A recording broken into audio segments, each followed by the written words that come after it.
పలకమన్నారు కదా అని చెప్పి డైరెక్ట్గా సత్యం పలకకూడదు.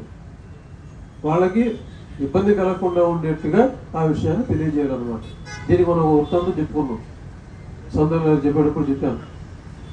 ఒకళ్ళు ఒక పందిని తనుకుంటూ రావటం, వచ్చినప్పుడు ఏం జరుగుతుంది, ఒక ముని ఆశ్రమంలో ప్రవేశిస్తుంది. అది దాని వెనకాల వాళ్ళు వస్తారు ఆటవికులు తీసుకెళ్ళడానికి. దాన్ని ఏం చేయాలి, దాన్ని కొంచెం సంపూర్ణ తినేస్తారనమాట. ఈయన చూశాడు.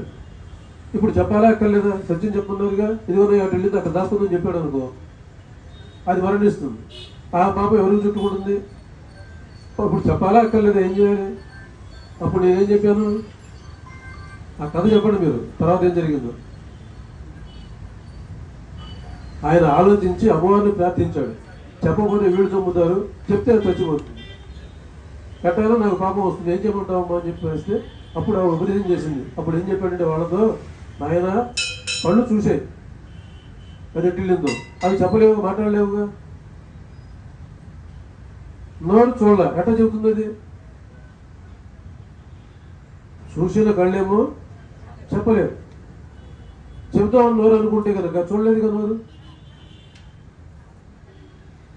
ఆ రకంగా సత్యం పలకడం అనేటువంటి కొంత జాగ్రత్తగా, ఎదుటి వాళ్ళకి ఇబ్బంది పలకకుండా ప్రియభాషణం అంటారు.